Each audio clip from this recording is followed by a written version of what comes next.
This side, Rahul Magan here is a Group Chief Executive Officer, Treasury Consulting. But today, my deliberations would not only be as a hedge fund manager, but would also be as a law practitioner in India, and especially from an angle of enforcement and from an angle of fraud. Guys, fraud are of two types. One is illegal frauds and one is legal frauds. You must be thinking what you are saying, and most of the people who knew me personally, who is following me, must be thinking that what Rahul Magan is talking. Illegal frauds are like OctaFX, whereby they are running an illegal platform. They are doing heavy advertisements in the cricket matches on the internet. They are taking the funds in dollar terms from the people, and Enforcement Directorate already attaches their property in September 2022 and once again in April 2023. This is illegal trading platform, or this I term this as illegal fraud.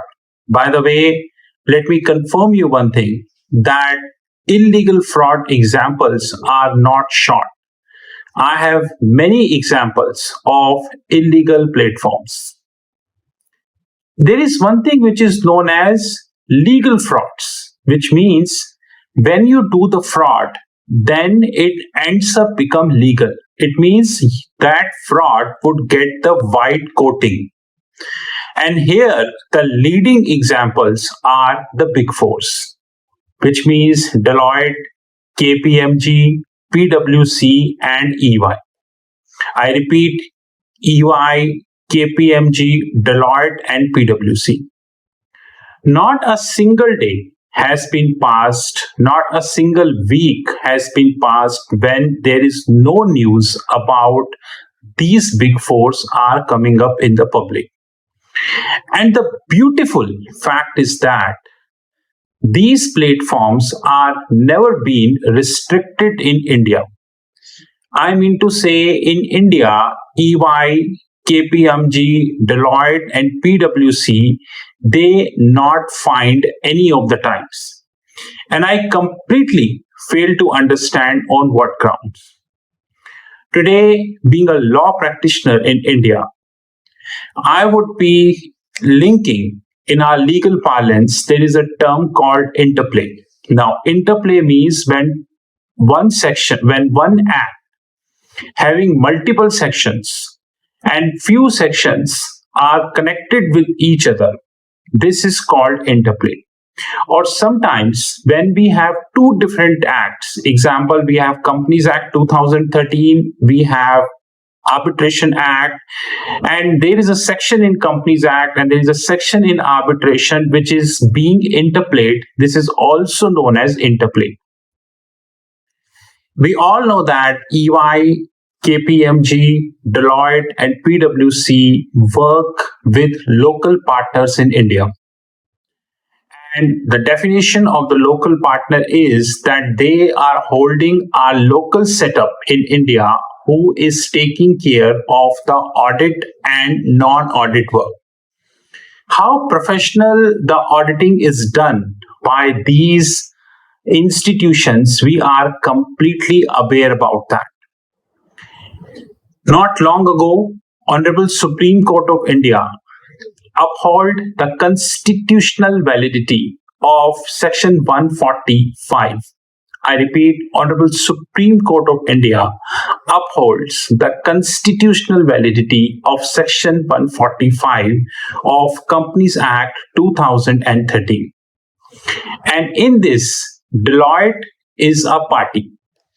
But before I move to Section 140, let me first show you the book of the Companies Act 2013.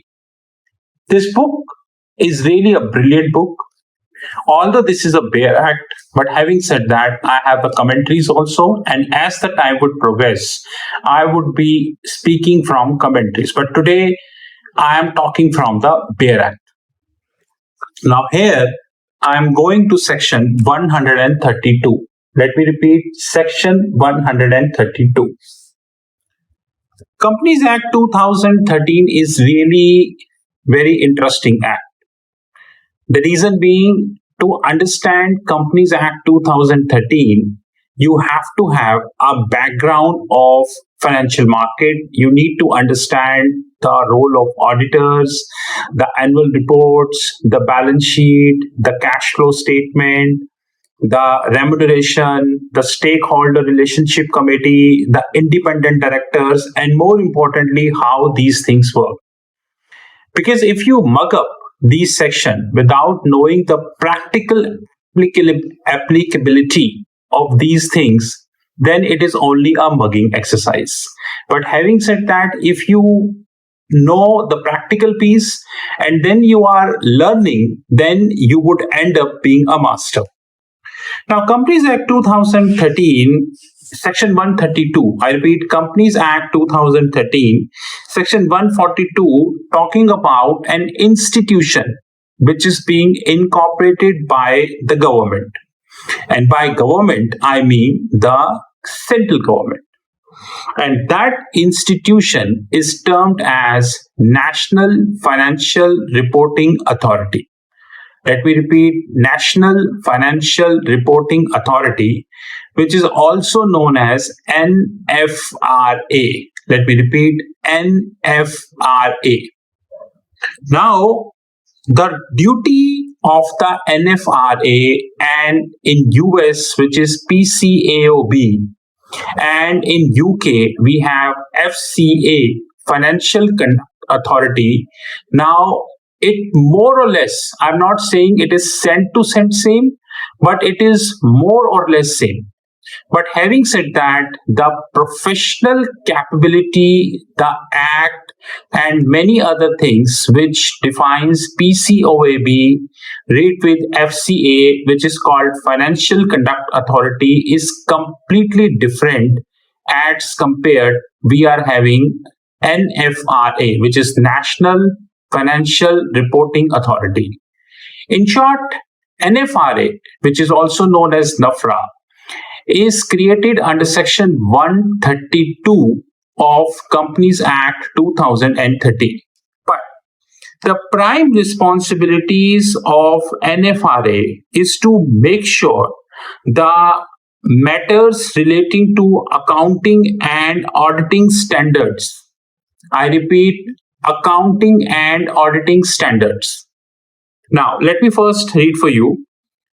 The central government may, by notification, constitute a NFRA, National Financial Reporting Authority, to provide for matters relating to accounting and auditing standards under this Act, which means Companies Act 2013. The National Financial Reporting Authority shall perform its functions through such divisions as may be prescribed.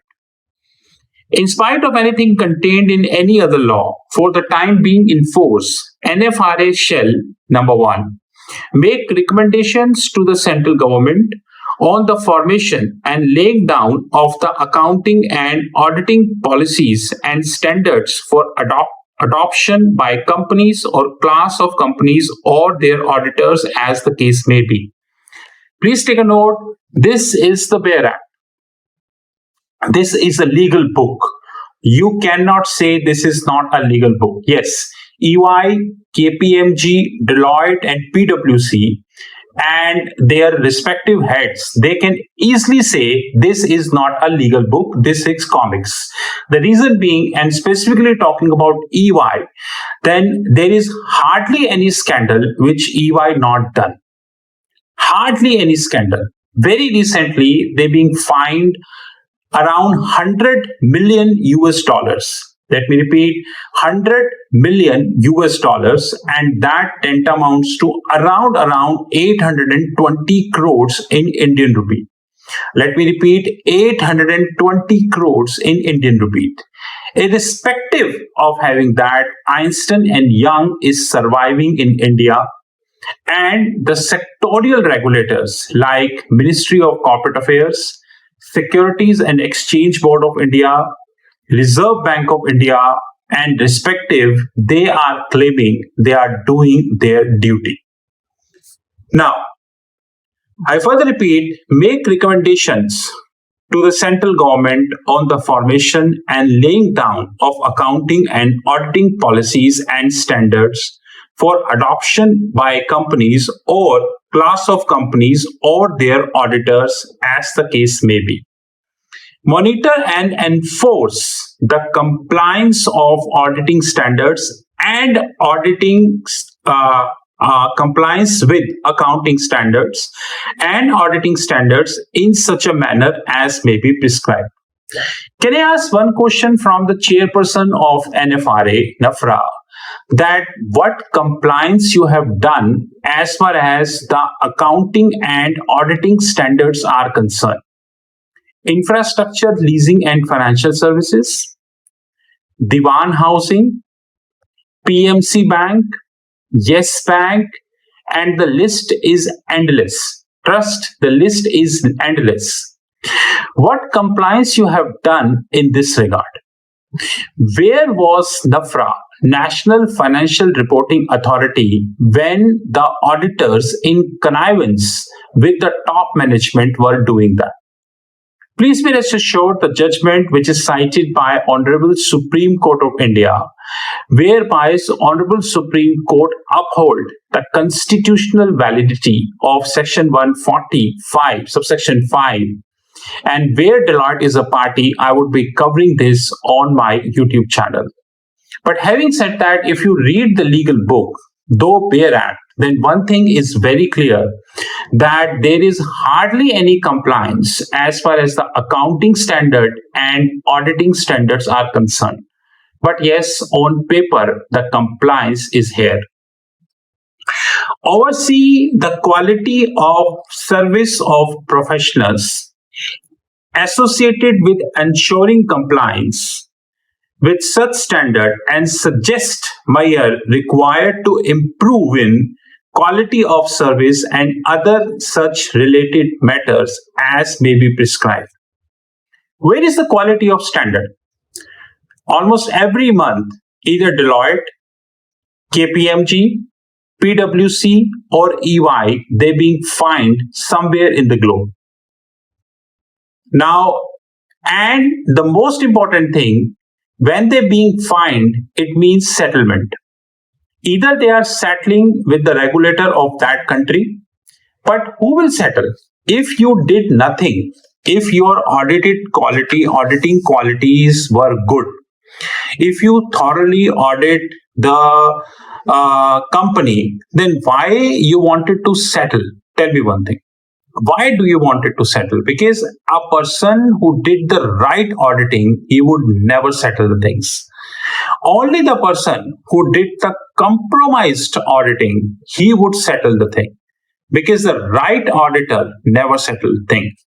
If I do the bare reading of the Bear Act of Companies Act 2013, then one thing is completely clear, that the compliance of Section 132, which pertains to National Financial Reporting Authority, is definitely on the paper. But the practical applicability, the practical relevance of this compliance is definitely missing. If I move forward, it also says perform such other functions relating to A, B, and C as may be prescribed, which means make recommendation to the central government on the formation and laying down of the accounting and auditing policies, monitor and enforce the compliance with accounting standards, oversee the quality of services of professions associated with ensuring compliance with such standards, and fourth, A, B, and C. One thing is extremely clear, and one thing is very straightforward, that NFRA is only in the books. Because if NFRA, National Financial Reporting Authority, is acting in a practical way, then it is impossible that Deloitte, KPMG, EY, and PwC license till now not only being revoked, but also they would be under Section 212 of Companies Act 2013. I would be taking many videos to covering NFRA, but having said that, in another few minutes, I would be taking you to a very important section. And let me tell you, Honorable Supreme Court of India made numerous fantastic judgments on 2125. Many of them already being printed by me, and I'm studying this line by line. In fact, Honorable Delhi High Court also made excellent, remarkable judgments as far as the Section 212 is concerned. And in fact, they have linked the powers and the functions of SFIO. SFIO means Serious Fraud Investigation Office with 212. Actually, SFIO, Serious Fraud Investigation Office, is a very powerful system which is being created by the government. There is hardly any doubt about the powers Serious Fraud Investigation Office is not vested with. But having said that, whether these powers are using in an efficient way or not, that is a question. But still, in the interest of time, let me move to Section 212, and this is really an interesting section. And let me tell you, this section is also more interesting because of a concept called twin bail condition. Prevention of Money Laundering Act, PMLA 2002, is having a very, very controversial section known as Section 45, which is known as twin bail condition. Without entering into any debate, there are multiple things, multiple articles which are written, and in one of the judgments, there are many things which already being wrought about Section 45, PMLA, agreement, disagreements, twin bail condition, and there are so many things. Similarly, which in our legal parlance known as mutatis mutandis, I repeat, mutatis mutandis, which means keep two things together. I repeat, keep two things together without losing the relevance of the object. I repeat, mutatis mutandis, which means keep two things together without losing an exact relevance of what you are pointing at. So if I do the mutatis mutandis of Section 212 with Section 45, Section 212 of Companies Act 2013, read with Section 45 of PMLA, then it is a perfect interplay. But before that, let me first read 2122, which means Section 212, subsection 2. Where any case has been assigned by a central government to the Serious Fraud Investigation Office, shortly known as SFIO, for investigation under this Act, no other investigating agencies of the central government, which means Enforcement Directorate, Central Bureau of Investigation, CID, or any state government, which means state police also, shall proceed with investigation in such case in respect of any offense under this Act. And in case any such investigation has already been initiated, which means it's not de novo. Although there are various contentions which we are having, it could be de novo, it could be a relevant point to investigate, or it could be the fresh investigation from the scratch, may or might not be de novo. So there are various points to discuss.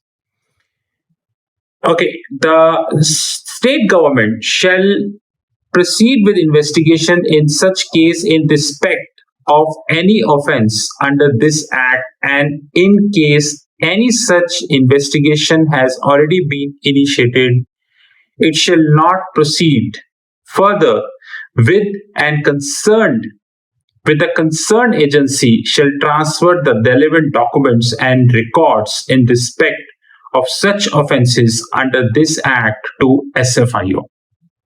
Guys, Section 212, Companies Act 2013 is really a very powerful, let me tell you, it's really a very, very powerful section. One thing which is very clear, there are enough provisions which we are having in Companies Act 2013 made up by the legislator. However, the right implementations of these sections are happening or not, that is always a highly, highly debatable question. Before I wind up this video, I would like to read a very important thing which covers under 2125, which means, and 2126.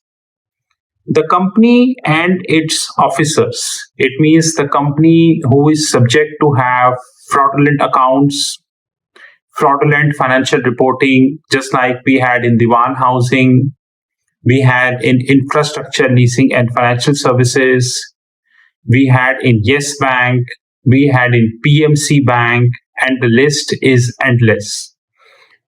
The companies and its officers and employees who are or have been in employment of the company shall be responsible to provide the information, explanation, documents, and assistance to the investigating officer as he may require for conduct of the investigation. Which means the legislature intent in section 212 is very clear, which means once the investigating officer is appointed under section 212 Companies Act, which means that investigating officer is having the powers vested with him to have all information, explanation, documentation, and assistance as far as this fraud is concerned. If I read with the subsection 6, which is in spite of anything contained in the Code of Conduct, Code of Criminal Procedure, which is CRPC, offense covered under section 447. So on a technical ground, I'm not entering into a debate of what 447 is all about. Of this act shall be cognizable, and no person accused of any offense under those sections shall be released on the bail or his own bonds unless the public prosecutor, which means state, has been given an opportunity to oppose the application of such release. Where the public prosecutor opposes the application, the court is satisfied that there are reasonable grounds for believing that he is not guilty of that offense and he is not likely to commit any offense while on the bail. Guys, we really need to understand one thing very clearly, that twin bail conditions are incorporated under section 2126 Companies Act 2013, which means that SFIO, Serious Fraud Investigating Office, is having the full firepower to deal with the financial frauds, to deal with the frauds where thousands and thousands crores worth of public money is being evaporated by few fraudsters in connivance with the auditors. Can you believe that the fraud like Diwan Housing, infrastructure leasing, Yes Bank, PMC Bank, or any other bank can happen without auditors? Can you believe that? Can you believe that when Rana Kapoor was doing the money laundering, when Rana Kapoor had so many shell and shelf companies in place, and when he was lending, religiously to non-banking financial corporation, and the auditors not cited that. Can you believe that? Can you believe that the internal audit department of Yes Bank at that point of time was not aware about the reckless lending Yes Bank did to non-banking financial corporation, which ends up nothing but the round tripping of funds? Can you believe that? Can you believe that infrastructure leasing and financial services, whereby 145 is upheld? Can you still believe that Deloitte is still operating in India as an auditor? Can you still believe that? And we are bound to trust on the annual report of these audit firms, so-called big fours, who are punished almost on the monthly basis, sometimes in one country, sometimes in another country. But still we are forced to have trust on the audited figures. Who is the auditor? Who was the auditor of Paytm? And now they changed auditors. Now Paytm changed the auditors. The previous auditor of the Paytm was a Big Four. The current auditor of the Paytm is also a Big Four. And Paytm is a 100% loss-making company. 100% loss-making company. Since inception, they never reported profit. And as I speak, they're holding the negative retained earnings to the tune of 16,500 crores. 16,500 crores. And I'm religiously waiting for financial year 23 numbers of Paytm. Because I wanted to see that how much loss Paytm did reported in financial year 23. Even after having 16,500 crores, which is, by the way, not a small amount, it is approximately $2 billion. Approximately $2 billion. The auditors of the previous auditors and the current auditors of the Paytm are silent. What about Byju's? Why did Deloitte resign from Byju's? Deloitte wanted to say that they resigned and now their responsibility is absolved. And knowing that the constitutional validity of section 140 subsection 5 is still on. And Deloitte feel that I did resign from Byju's and my job is over. Now I'm absolved. If any financial fraud would happen in Byju's, no one can put any fingers on me. Guys, I'm telling you one thing, that this is a law. And being a legal practitioner in India, and very soon would be in Singapore and maybe in Europe and US too, with the passage of time, I would be telling you one thing, that our laws are very competent. There is hardly any doubt about that. You speak with PMLA, you speak about PMLA, Arbitration Act, CRPC, CPC, Companies Act, Information Technologies Act. The laws are extremely competent. There is hardly any doubt about that. Yes, I do feel that there is a need of fresh look as far as the Evidence Act is concerned, as far as the Contract Act is concerned, because the lot has changed. These acts are a little bit old and there is a need to relook about these acts. But still, Indian Evidence Act is a competence act as far as the procedural act is concerned. But the point is the implementation. And this video I shot only for the legal professionals like me. Section 212, the twin bail conditions in the section 212, read with section 132, NFRA, National Financial Reporting Authority. One thing is very clear and straightforward, which is that on paper, or I would use a legal term which is called there is a legal obligation that NFRA, or there are legal powers that NFRA can make things happen. But unfortunately, when I see the attitude of NFRA as far as these big fours are concerned, and they are still operating in India, being fined outside India, and that fine is not $1,000 or $2,000, it's a heavy fine outside India, I tend to feel suspicious because the law is extremely component. Please note that I only talked about Section 132, read with 212. I not touched Section 130, which is reopening. I not touched Section 179, which is the power of the board. I not touched about the financial reporting, which is Section 129, 130, 131, and so on. I not talked about the related party transaction. I not talked about the remuneration committee, the stakeholder relationship committee.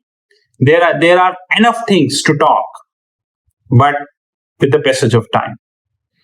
This is Rahul Magan from Treasury Consulting Group. You knew my personal number, +91 9899 242 978.